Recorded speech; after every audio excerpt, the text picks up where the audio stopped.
Sorry, we did just start that recording. I forgot to put that on. So moving on to where we are now. These are going to be our population estimates for the selected geographies as we're looking at now for April 2020 through July of 2024 is whenever these estimates are going to be covered. What you'll see here is that this is the, again, estimated change that the Census Bureau is showing us over this 4-year period. At the national level, we've seen growth since the 2020 census, with the US population growing about 2.57% and adding 3.3 million in 2024 alone, so about a 0.98% growth at that time. Maryland's population has fluctuated over that time period, but the change since the census has overall been positive, with a growth of about 85,000 persons, or about plus 1.4%, with the bulk of that increase occurring during 2023 and 2024, where we saw a jump about 0.74, 0.75 increase in the total population, or a little over 46,000 persons. And then we'll see overall growth in the Baltimore region. Oh, sorry, guys. Going back. Is going to be similar, but we're seeing slow changes there. So where within the Baltimore region, you'll see that while there is that change of about 11,000 persons between 2023 to 2024, overall in that same time period from 2020 to 2024, the Baltimore County and Baltimore City were both registering a loss or a decrease in that overall total population. I have a question. Yeah, go ahead. The April 1st, 2020 base, does that represent this census? Because it's the number is, at least for Carroll, is a little bit different. I mean, it's not by far, but did they revise? The base has been revised. I included that there to show the April 2020 base that was being used within that 2010 file. So this is basically just to show as what that base is looking like compared with that updated 2020 base. Does that make sense?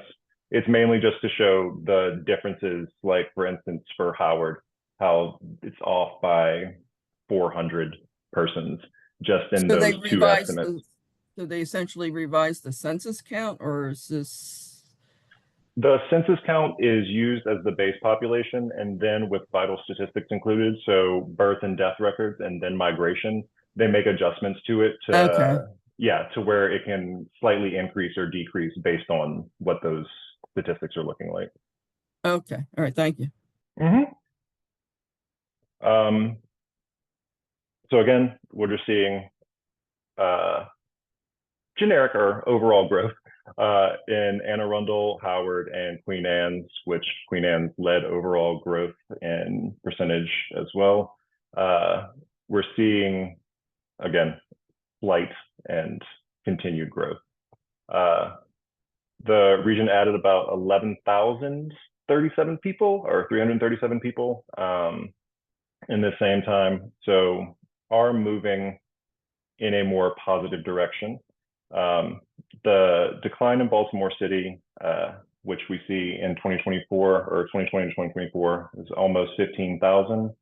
However, that was slightly reversed within the 2023-24 change timeframe, to where for the first time in quite a while, Baltimore City registered an increase in total population. I'll get to that a little bit later. Any questions here before we move on? Okay. So next, we're going to start moving through kind of just general descriptions of what Maryland counties looked like during this time period. And then following that, we'll move into a discussion of the components of change for each one of our counties and jurisdictions. So this right here in front of you is going to be county population estimates as of July 1st, 2024. So you'll see that all of our BMC concerned CFG areas are going to be highlighted in this teal, where you can see Baltimore County with about 852,000 people, continuing down to Anne Arundel, then Baltimore City and Howard. And then we see Queen Anne's with 53,688. So this is going to be the estimated population, or the most recent estimates that we can use to show total population across these areas.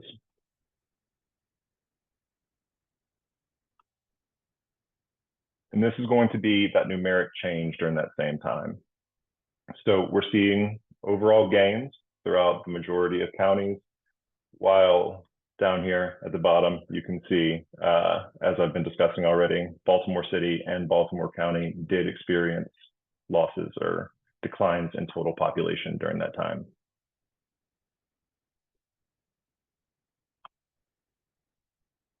So next, as I was saying, we're going to move on to general components of change. First, I'll cover the Baltimore region, and then we're going to move on to individual areas and counties as well. So right here, we're going to see annual population change across the Baltimore region. This is going to be from 2010 up through 2024. Just remember that for anything prior to 2020, they did use a different base. I have done my best to level those out to where the populations or the change should not be too drastic in between those bases. But I think what we have here is a really good overview of what population change potentially could look like based on these estimates. So we're seeing that there was peak population change in around 2012, geez. And then we have, that was about 21,000 persons, an increase in population at that time. We see this continuing or on a downtrend until we get to 2020, where we're seeing a decline in total population around that time, a slight rebound in 2021, again, decrease in 2022, slightly reversed in 2023, and then that increase finally occurring in 2024 to where there is a rebound in population, and a significant one at that, considering that it is the largest that has occurred in population gain since 2015. So that total growth between 2024 or 2020 and 2024 is about 0.42%. And then we'll see at that 23 to 24 growth is about 0.4%, so about 11,000 persons.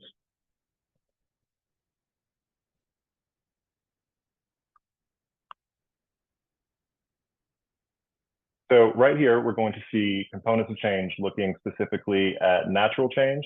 So that's that lighter gray bar. That's going to be your births minus deaths is how we're going to get that natural change. And then net migration, so domestic out migration and in migration, and international in and out migration as well, is what's going to be included in there. So we've seen that natural change has been positive in the region throughout this entire time that we're including, where net migration has fallen off into a type of negative trend from 2015 through 2023, with that eventually being reversed in 23 to 24 with a overall net increase or a net migration into the region also combined with that natural increase. So this is where we're getting that population increase from. We're seeing an increase in migration and also a stability in natural change. So population growth both ways.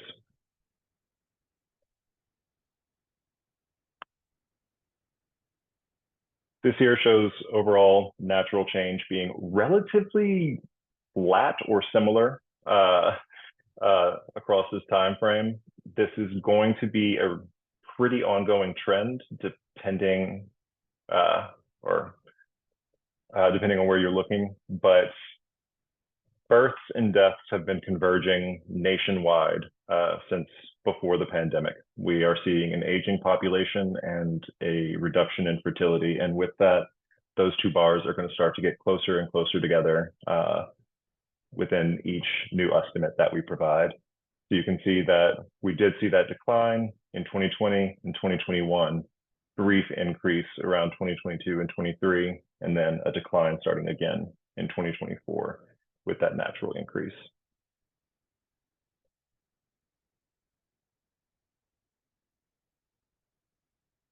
And this is going to be our general migration. So at the gray bar, you have that domestic migration. In this case, it is largely domestic out migration. So that's showing those persons leaving the Baltimore region. The domestic out migration has been pretty consistently downward since 2012, with international migration increasing on a pretty steady flow since 2021.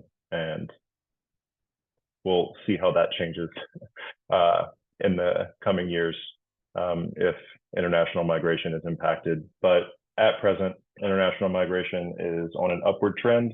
And because of that, international migration is overcoming those losses due to domestic out migration and leading to a population increase.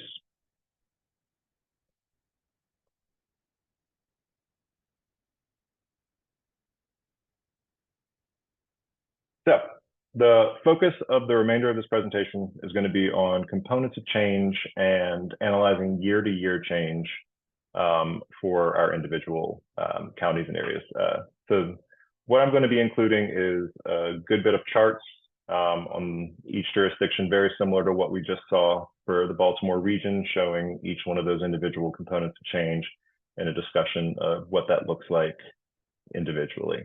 As I mentioned earlier, the bases are a little different. So what I'm going to be speaking to more is going to be the change that occurred post 2020, since those are going to include our most recent estimates. As I said earlier, there is a lot to get through here, but please feel free to stop me. I will take the break. Any questions before I move on?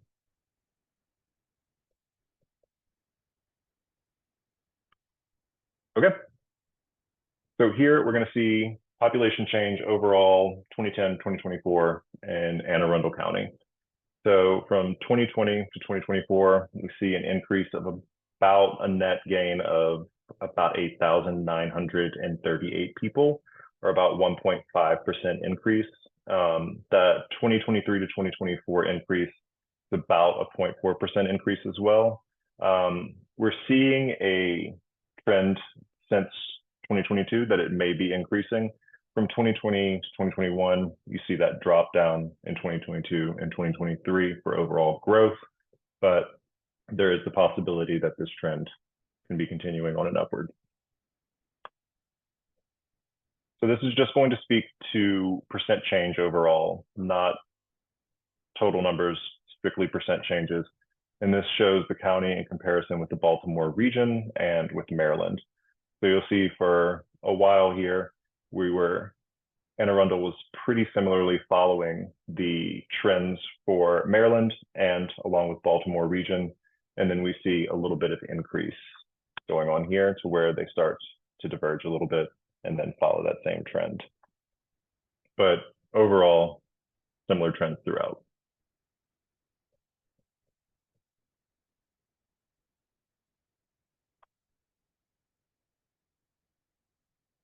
So for natural increase and migration, these components fluctuated a little bit, but natural change has remained above net migration throughout the entirety of the time frame included in this analysis.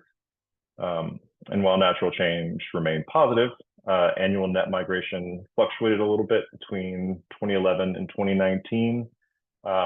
Then following that downward trajectory where you can see in 2021 where we start to move downward, remaining in a negative net migration between 2022 and 2023.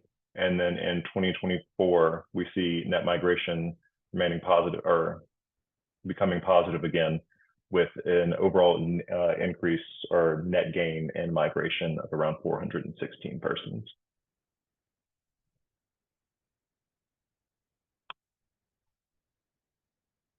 And this is going to show our natural change. So this is births in that lighter color, deaths in the darker, and then natural change is going to be that yellow bar running across. The trends in births and deaths have been converging over a period of time. However, births are still outpacing deaths significantly across the county. We see that there was a downward trend in overall natural change around 2020 and 2021, with an increase in 2022 to 2023. This is, again, an ongoing trend that we're going to continue to see, to where natural change will start to converge or flatten out as time progresses.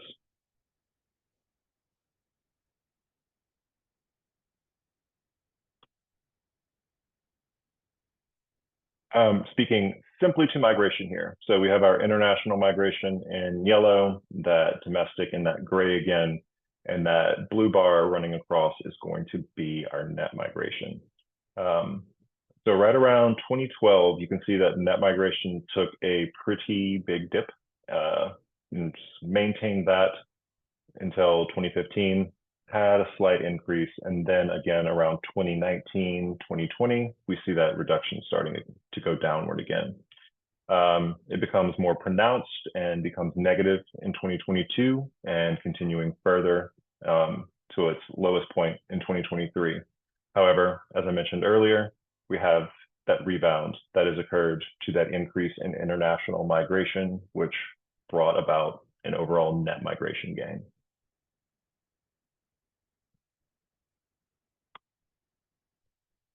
So for Baltimore City,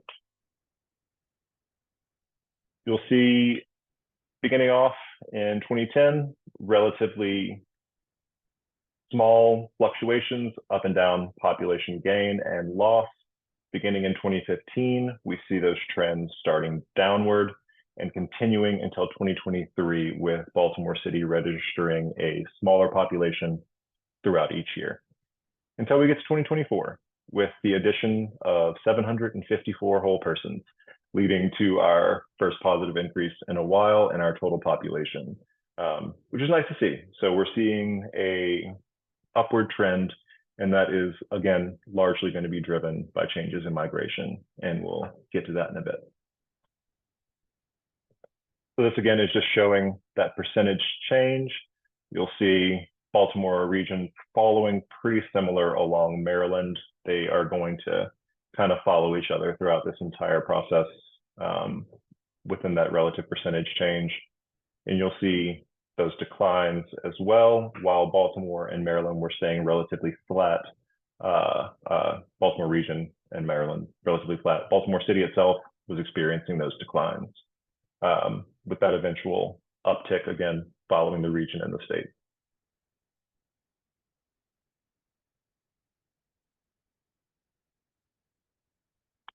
So this is going to be our, again, natural change and net migration. Natural change was positive through 2020.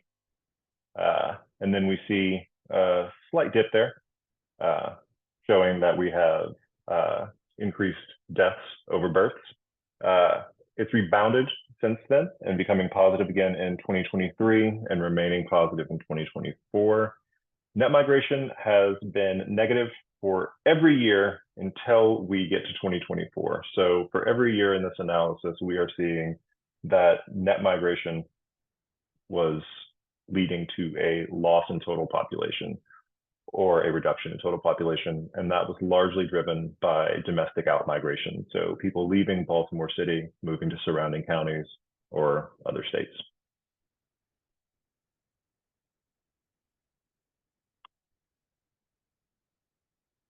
Again, here we have our births and our deaths. As was the case at the regional level, as I said, these deaths have been converging prior to the pandemic. You'll start to see those bars getting closer and closer together. In 2020, we see that deaths and births were starting to relatively level out. And in 2021 and 2022, you're going to have deaths being larger than births, leading to a decrease or a negative natural change that is going to be occurring.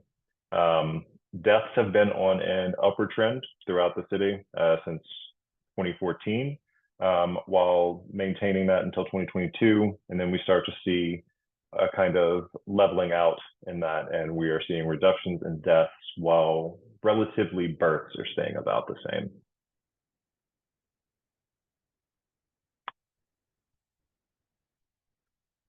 As I just said, net migration has been negative until 2024. And this, as you can see with that gray bar, has been led by negative domestic outmigration. So increasing amounts of people leaving the area and migrating elsewhere. You will see that there has been a slow, but in its standard or relatively standard increase in international migration that's matching the region as well. So overall across the region, that international migration was increasing during that period.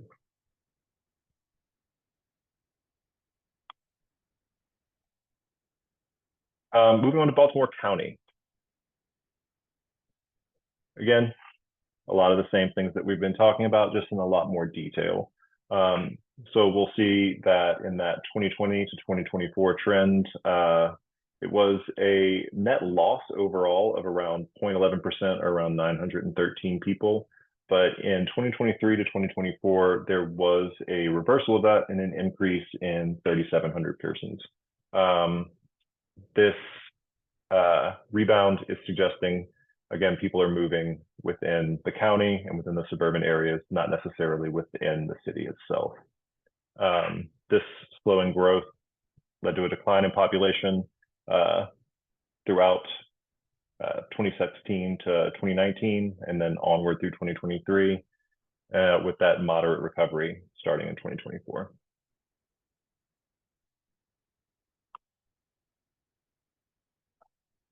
Again, this is just showing the county along with the region itself, along with Maryland. This is, I think, the closest you'll see to, of course, these trends matching, as the county will go along with Baltimore region largely. But you'll see very similar trends occurring here and throughout the state and throughout the region. So for our components of population change, we've got our natural change, our net migration. And what you're going to see here is that population growth via net migration was higher than natural change at the beginning, then converging with natural change remaining relatively positive until 2020. We take that dive in 2021, but net migration had been negative or on a downward trend since 2015 and remain that way through 2023 until we get to that increase there in 2024.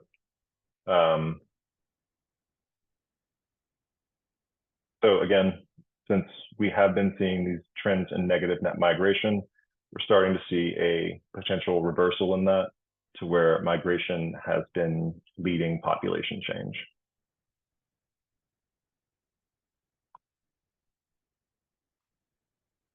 And here I'll have our births and our deaths, natural change. As you can see, natural change is remaining relatively the same and is not leading to a drastic change in overall population. Growth trends for births and deaths in Baltimore County followed a roughly similar pattern as we saw for Baltimore City. Annual births has been fairly consistent throughout this period, being roughly around 9,000. But you can see that those deaths do start to trend upwards from about 2017 till we get to that peak in 2021, and a slight reduction ongoing.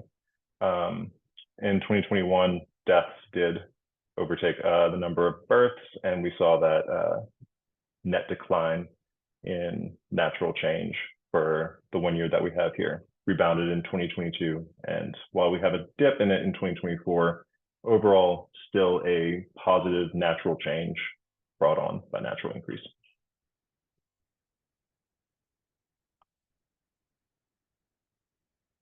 This is going to be just our migration again. You can see the trend again with that domestic out migration.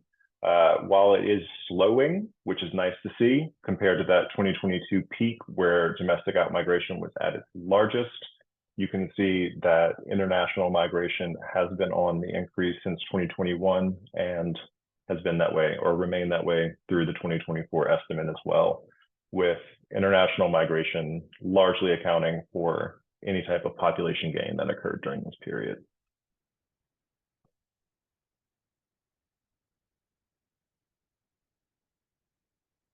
For Carroll County,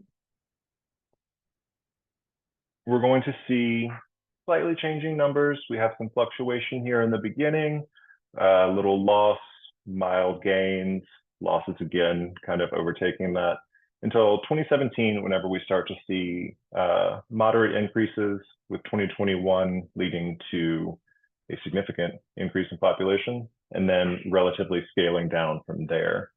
So we'll see these domestic migration inflows were leading to a large amount of that population gain. And once those start to cool, that population gain cooled with it as well. So again, our trend charts, you can see with both the region and Maryland trending down, this is where those fluctuations were occurring in Carroll County as well. With our increases trending here, you'll start to see a little bit of a rebound to match these decreases, again with smaller, and then we have an increase here as well. So all in all, following somewhat similar trends with a few fluctuations.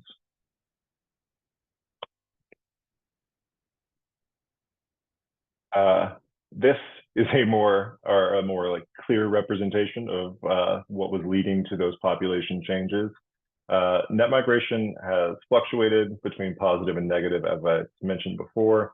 And this has been kind of a long-term trend. But once we get to that 2016, we are going to see that net migration has been trending up and remaining overall positive, with natural change fluctuating a little bit in there. So while international migration has been low, it has also been consistent throughout the region. So this is something that we'll discuss as well.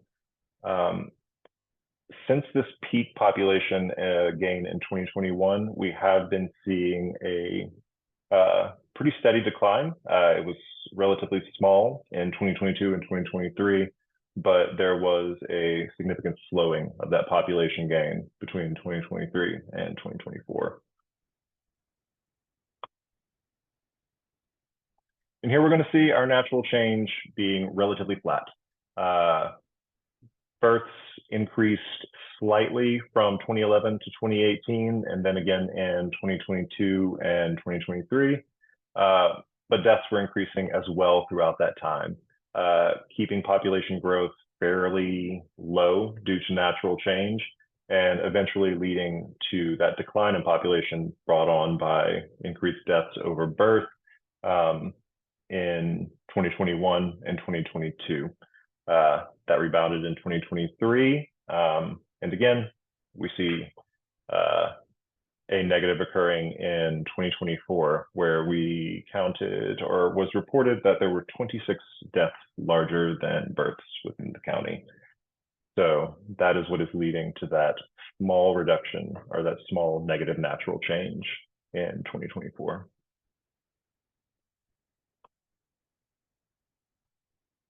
Migration, just again to show that domestic inflows were largely leading population gain brought on by migration from 2017 onward. International migration has been low, but has remained consistent and on an increase since 2021. You'll see around 2018 to 2020, those were relatively the same figures, but we see that increase occurring in international migration from 2021 onward. We'll see that dramatic increase in domestic migration in 2021. That was likely brought on by pandemic movements that started to decrease after that.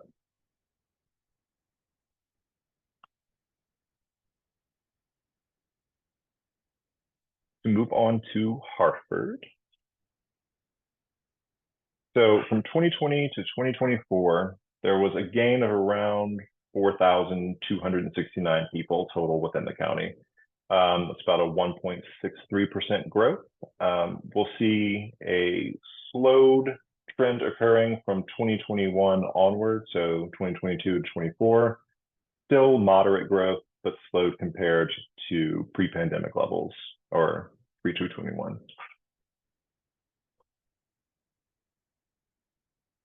Again, we're following these trends. We're seeing overall that Hartford outmatched Maryland and the Baltimore region throughout this 2015 to 2021, and then kind of matching with that gain throughout to where while it was slowed, we are seeing increases.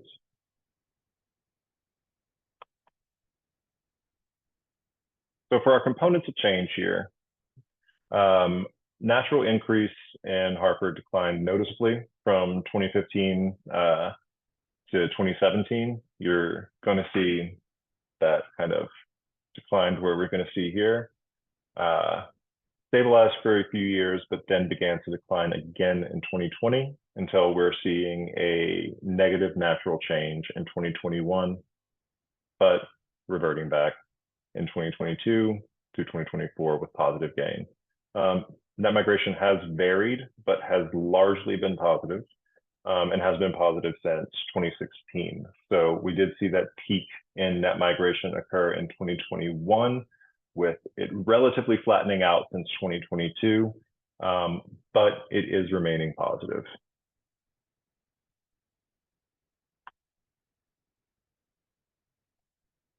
Again, with births and deaths with natural change, you'll see increases relatively in the early part of the 2010s, with decline starting around 2015. We see that trend continue downward through 2020, reaching negative natural increase or natural decline in 2021, and then with deaths overtaking births there, and then we see that trend start to decline again. With an aging population, we can potentially see that this may increase, but for now, expected to stay relatively stable as it has throughout the rest of the years included here.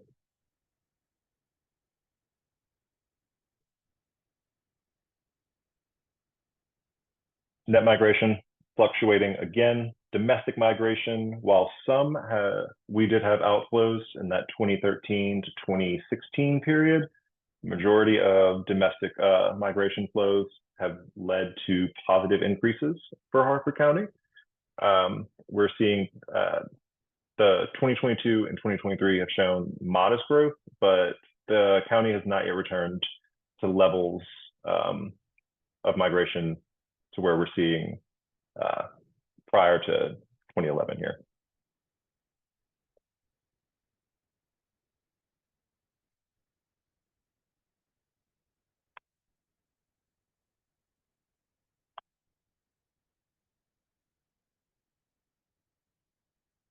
So this is going to be Howard. For 2020 and 2024, about 2% gain in total population, so about 6,800 people. And that 2023 to 2024 gain was around 0.7%, so about 2,300 people. This again is going to be somewhat accelerated growth that was brought on by an increase in overall net international migration.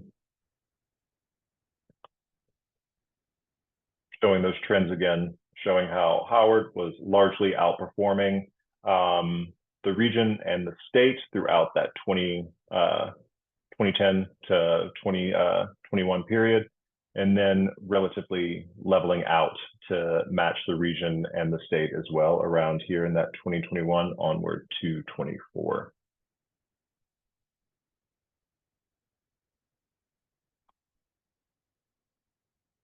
So you can see natural change and net migration are following a similar trend from 2013 to about 2021. They converge, diverge a little bit here and there, but overall, we're not straying that much from each other.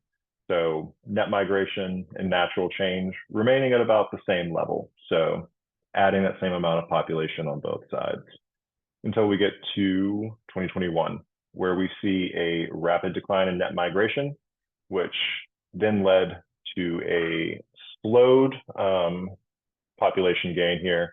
So we'll see that was just 38 persons accounted for in population gain, which then trends back up. But in 2022, that net migration did lead to almost a reduction in total population, but stayed stable.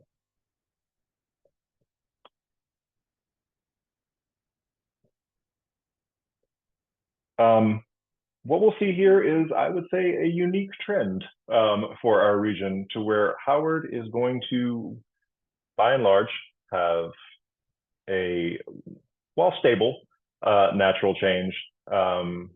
Births are going to far exceed deaths.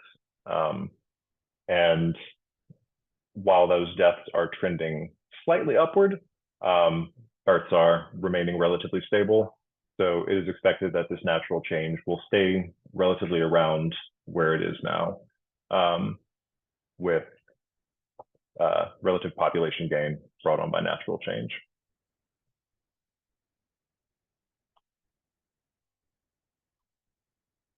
Migration fluctuating as it always is going to. International migration has been strong and relatively consistent through about 2017. We're going to start to see a decline through the beginning of the pandemic, and in 2021, you'll see it being at its lowest since that 2010 period.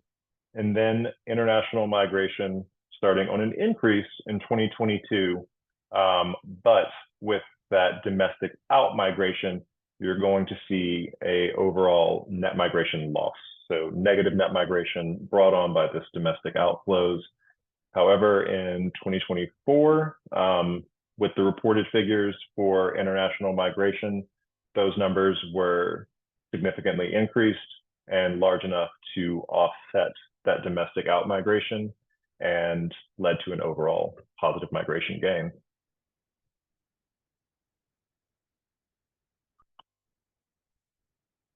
And lastly, I will move on to Queen Anne's. We see our general change here. Overall, for percentage gain, we did have Queen Anne's having our highest growth here. There has been a consistent growth with a little downturn after 2021, but that is starting to increase back up to around that level. And in 2024, you see that increase of around 1,000 persons. Again, following that trend to where you can see relatively similar throughout the 2012 or 2013 to 2015 period, and then with Queen Anne's County outperforming both the region and the state in overall population gains.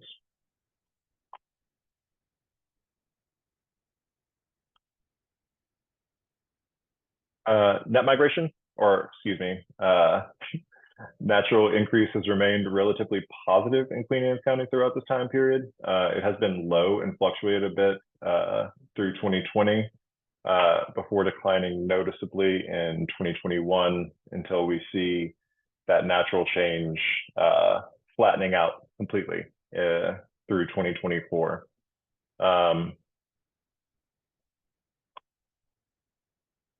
This is the births and deaths reported at that time, and that is where that natural change flattening came from.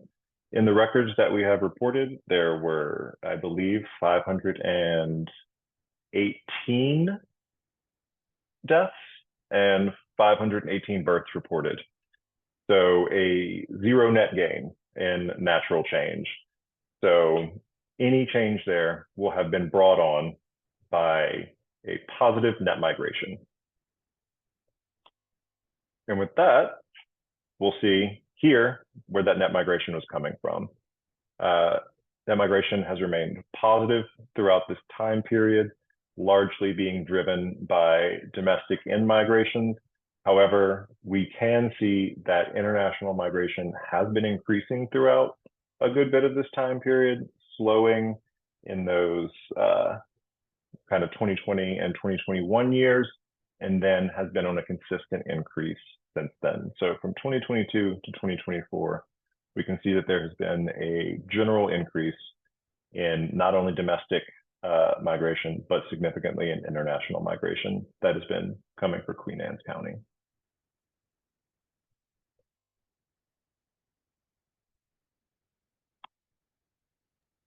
And lastly, I just wanted to share with you a comparison between the county level vintage 2024 estimates, so those PEP 2024 numbers, which are going to be right here, and then our round 10 forecast, which show the estimated population or the forecasted population for 2025.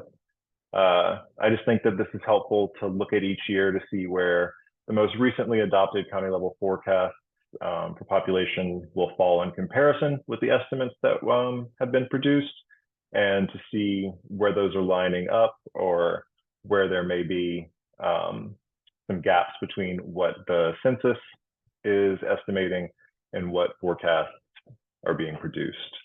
So you'll see the round 10 forecast exceeds the 2024 PEP estimates by about 74,000. So that would mean that 2.5 regional increase would be needed, or 2.5% regional increase would be needed in this year to match that. Now, again, this is not saying that that is required. It's just to say that that is what those numbers would mean. Overall, 5 of our 7 jurisdictions fall short of these forecasts, with Carroll County and Queen Anne's having met that forecasted population in 2024. But again, these could change with the 2025 estimates. This is simply to show where the census's population estimates are showing next to our forecast.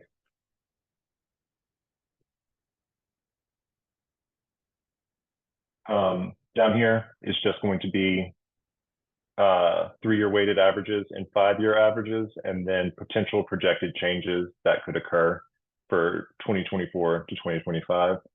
This can be compared whenever the population estimates are released next year for vintage 2025, and we can see how that shook out.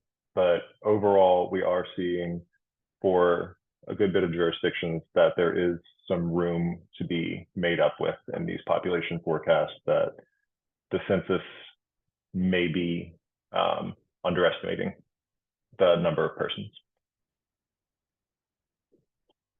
And with that, that is the end of the update on our population estimates.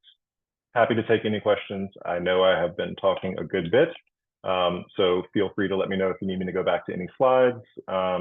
Also, happy to discuss this offline and email if anybody has any questions.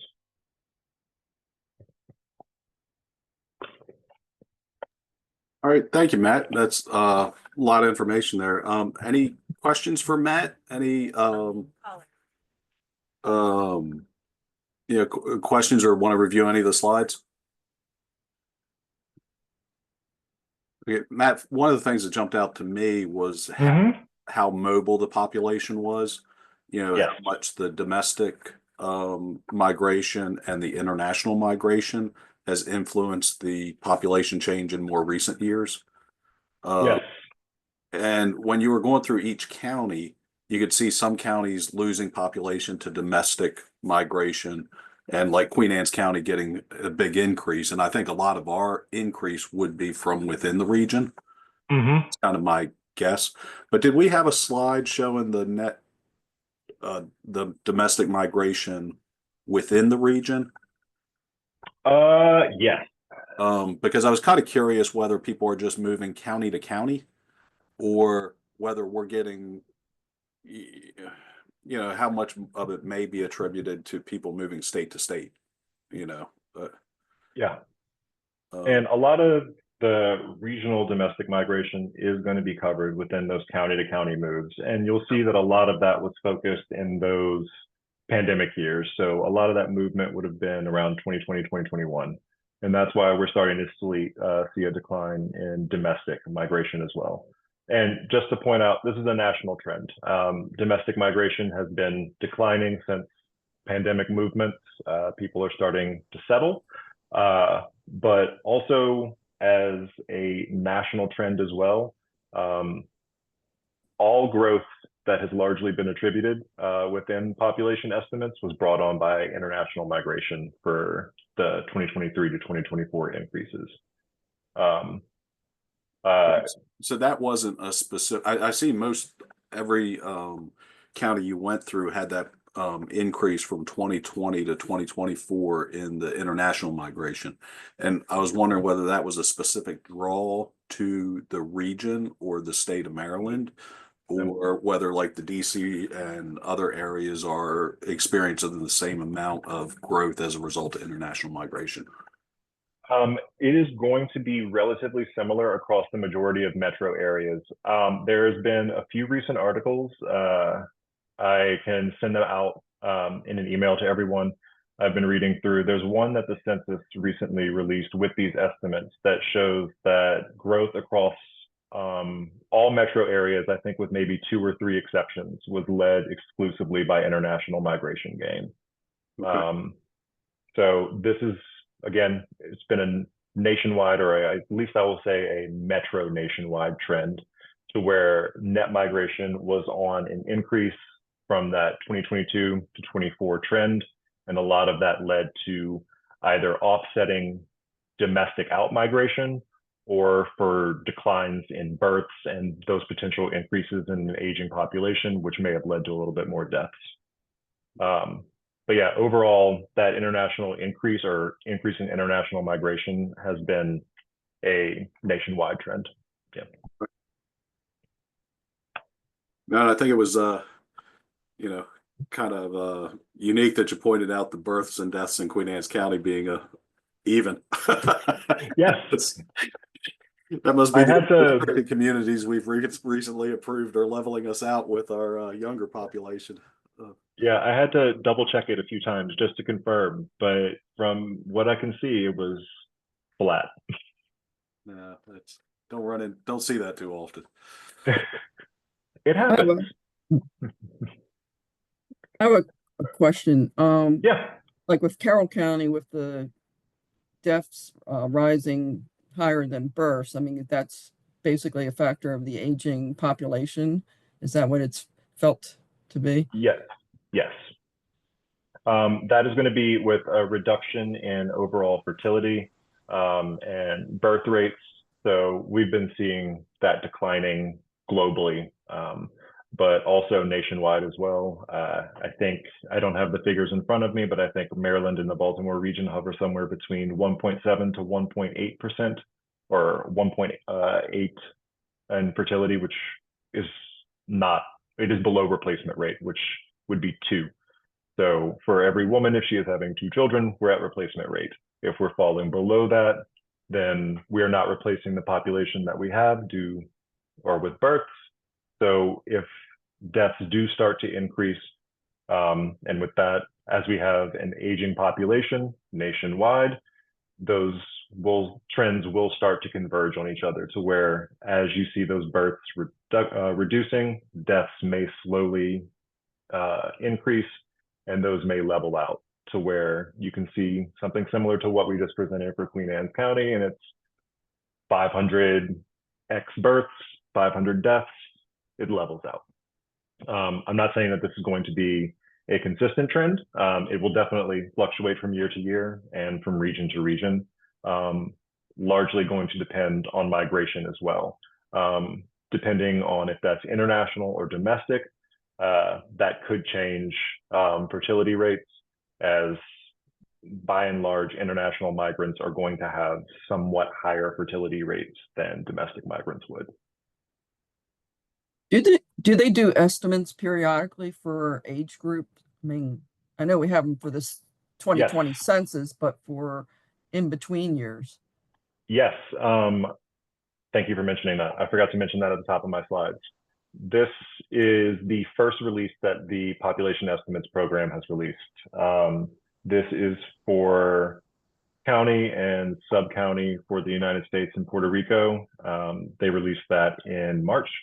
We are expecting a release that will have our counties and our sub-counties in Puerto Rico by age and sex and Hispanic origin. So whenever that is released, we'll be able to start calculating our updated fertility rates and potentially updated mortality rates to see how that is changing. And I mean, specifically for me, it'll be age-specific fertility and mortality rates, which is why those age and sex estimates are really important. So hopefully in May or June, those will be released, and then I can provide an update on those.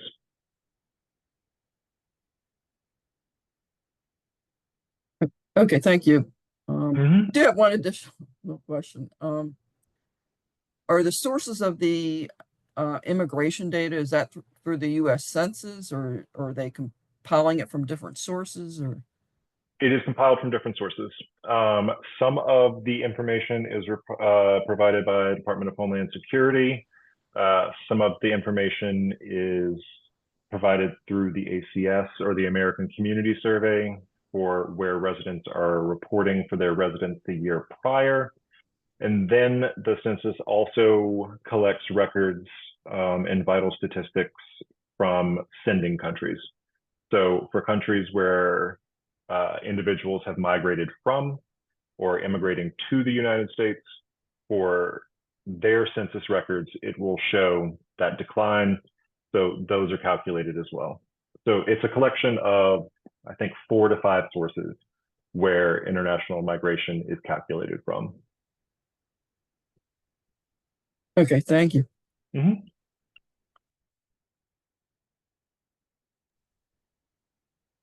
Any other questions for Matt? Okay, no, I think the what you mentioned, the seeing how the population is aging or getting younger in each county would be very interesting. I mean, to see Howard County having such high births, related to deaths, you can see them being very attractive and appealing to young families moving there.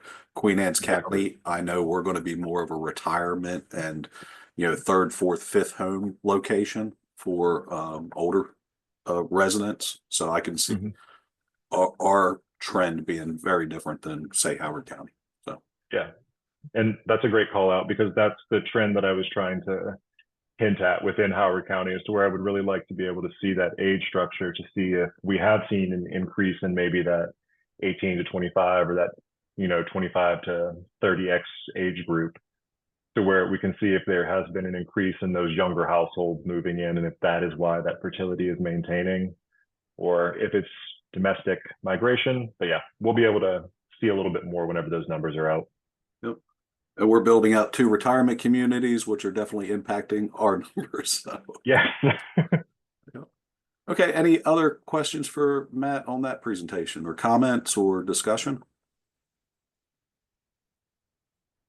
Okay, then we'll move on to the next update on employment statistics. And Yes. back to Matt. All right, let me get this slideshow going.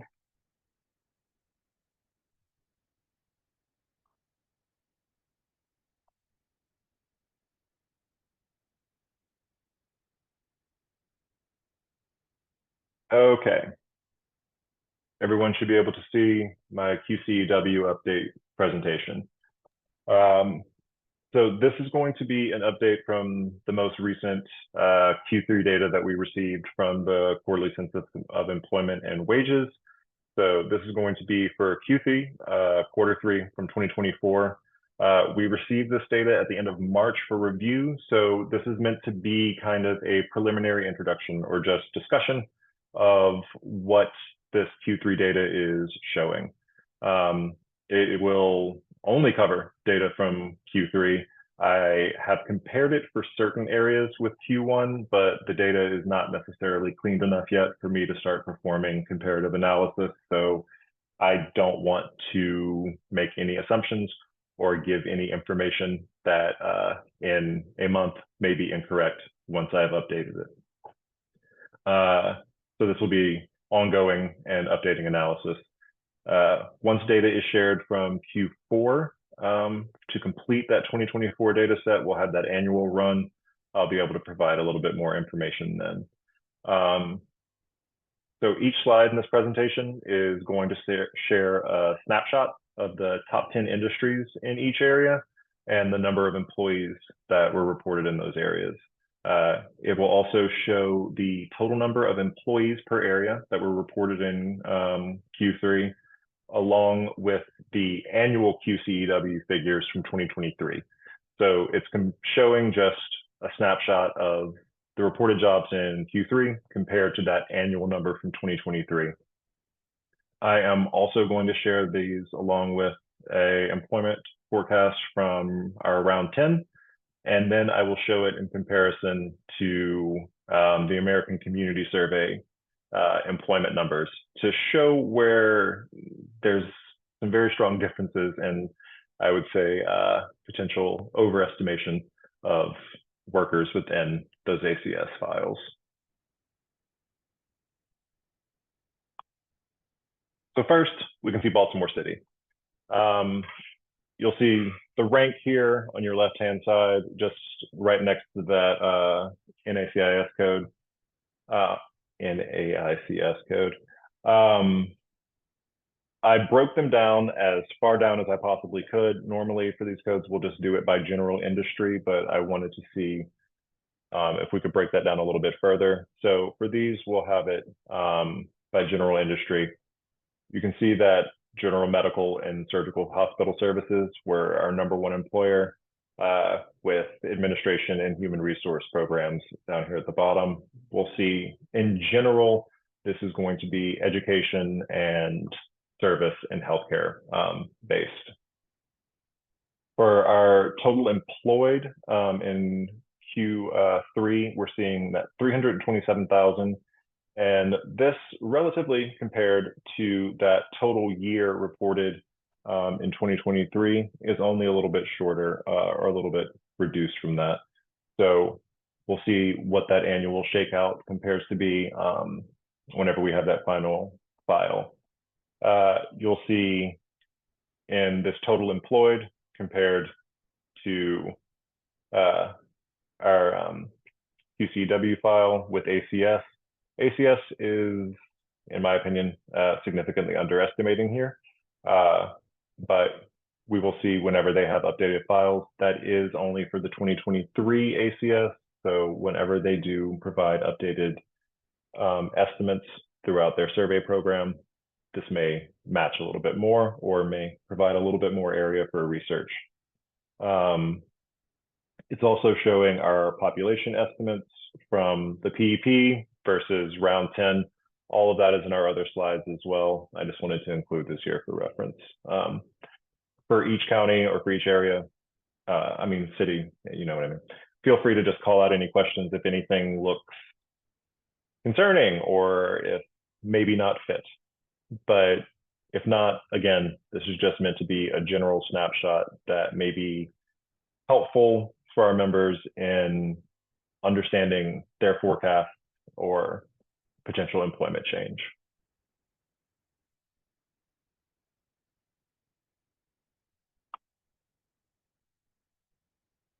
Whenever we move on to the county, we will see that elementary and secondary schools and colleges and universities will be ranking in our top 2, with service and manufacturing industries falling below there.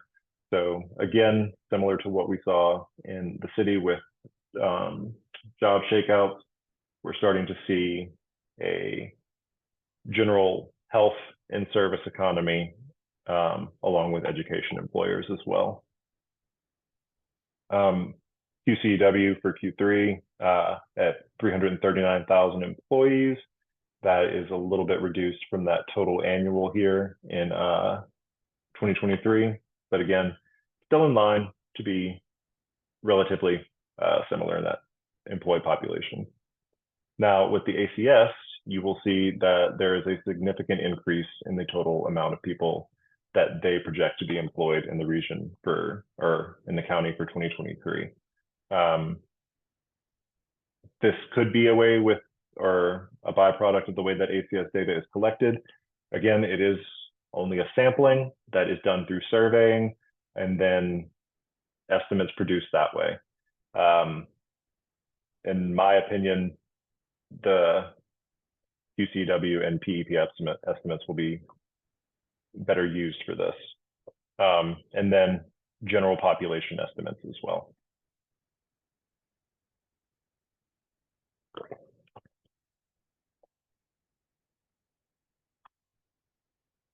For Anne Arundel, again, we're seeing elementary and secondary schools are topping that off, along with service, restaurants, and then we'll have our healthcare as well. We do see that they do have engineering and computer design services added in here as well, with care for the elderly. Again, those projected numbers for Q3 for employment is going to be 232,000. And then we'll see the total employed for 2023. That estimate was 277. So Q3 still falling behind that, but still on trend for matching that or being compared with that annual gain as well, or annual employment.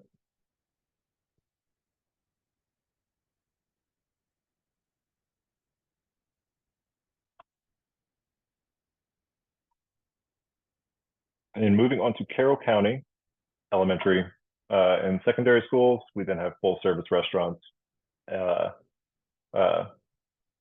medical services, and then service industry beyond that. And then legislative bodies and landscaping services rounding us out at number 10. So I said we have that 55,791 persons that we see are employed there. This is relatively on par with what we saw at the annual estimate for the QCW in 2023, which was 57,000.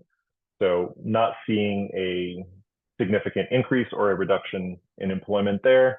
Again, more will be available whenever we have that final yearly file together that we can share that annual estimate for. A question, I don't know if you already stated this, but when you're comparing with the QCEW, that's just salary employment, right? These are going to be, because our employment includes self-employment as well. Yes. For some of these, this is not going to, unless anybody's got a correction on that, this will not include those. Okay, so the comparison with the QCW is a comparison with the salary reported employment. Yes. Okay. All right, thank you. Mm-hmm.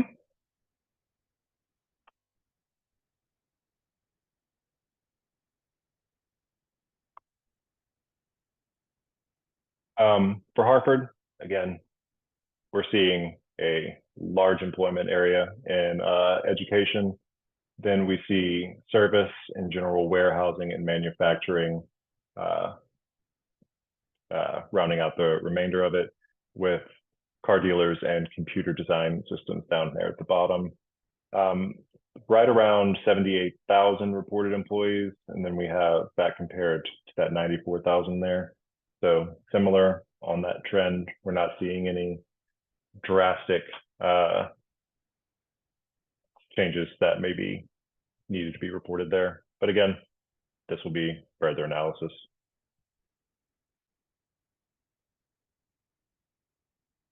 I do just want to point out the difference between the ACS again and the total employment estimates. Now, again, for ACS, this can include those who do report as self-employed, but there's the way that their calculations are done is not necessarily comparable, so I wouldn't want to include that.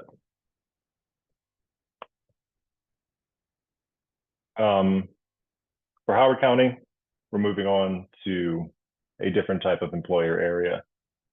You'll see your aeronautical and nautical system manufacturing, followed by elementary schools, and then we go into R&D, computer design, then followed by our service economies that move further down. So less of a service economy base, less manufacturing, probably not news for anyone. For total employed, we'll see around 176,000. This is a increase over what was reported in the annual QCW from 2023. So there's the potential there to where you will be seeing a overall increase in employment that could be potentially occurring within Howard County.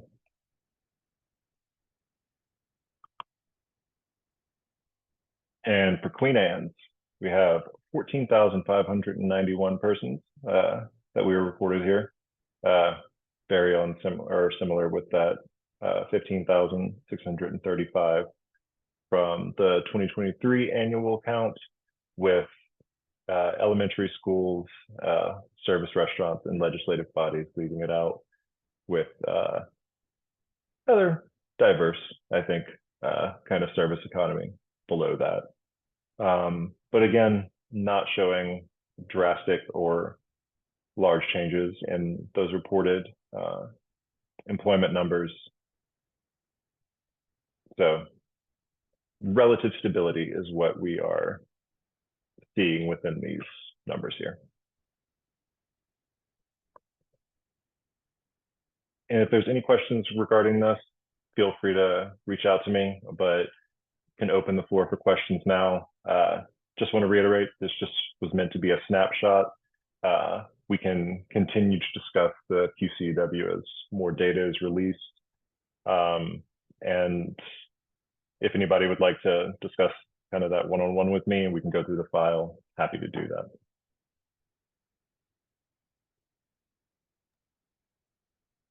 Anyone, any questions for Matt?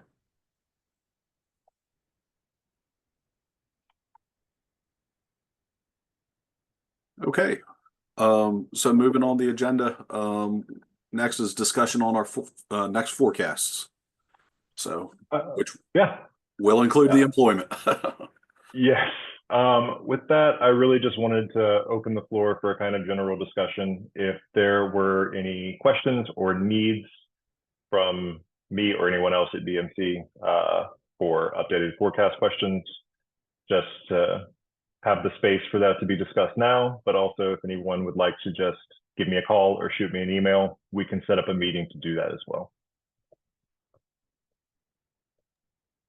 Matt, could you remind us on what schedule we're on for our next update in order to, you know, just update and refresh and remind everybody, including me? I meant to have that pulled up, but I do not. Todd, do you have a general idea of that? If not, I can pull it up. So I think quick. this is the calendar year that we want to be developing the forecasts. Yes. And then ultimately adopting them probably mid of 2026. But, you know, this is the year of the big heavy lift. So that's why we want to make sure everyone has everything they need to, you know, really start in earnest the forecasting process.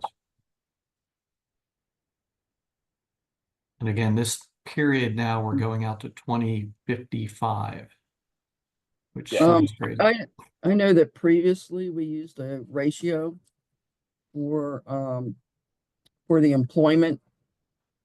And because it was, I think it was felt that the ACS was too high with the self-employment, so there was a ratio, and each county had a different ratio. So we used to get that from the BMC. Okay. I don't know if you know what I'm. In general, I can go back through and see what files have been produced by Sean previously that I might be able to reproduce for you. But if not, I can do that myself and provide some type of employment because we did have some guidance on how to handle the self-employment versus the salary employment and things like that. Okay.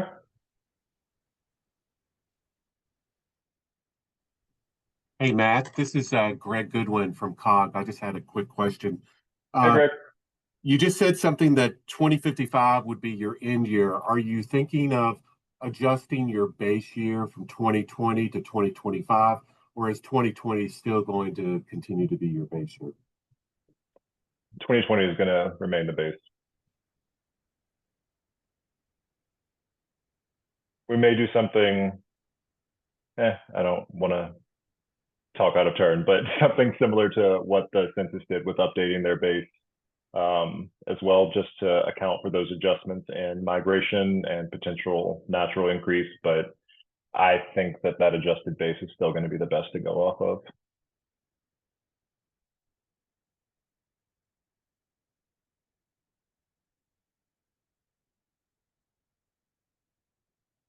Okay. And Kathleen, thanks for bringing up that ratio. I can definitely look into all that for you. Thank you. Thank you. Yeah, and I think maybe at our next meeting, if we could kind of plot out a calendar, you know, and have that discussion to Because for me, I know it'll be helpful if I can put it on my calendar and start to plot out,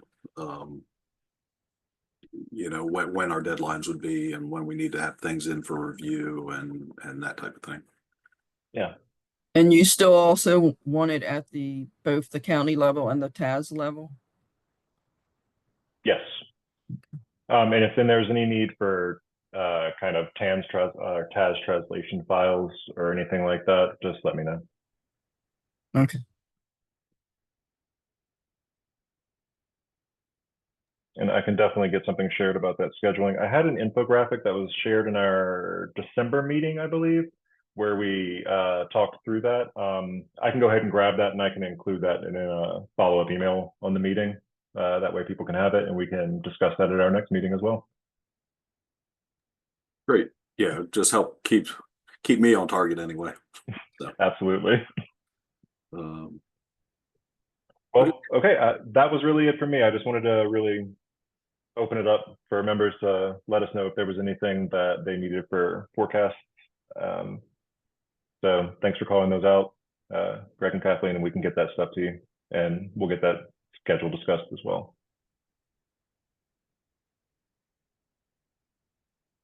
okay. Any other business for the cooperative forecasting group? Anyone? Members? Okay. If not, then that concludes the agenda. Our next meeting is June 25th, and we'll see you all then. All right. Thank you. All Thanks Anything again. else? Bye. right. Bye-bye. Thank you Thank very you, much. everyone. Have a good day. All right. Same to you.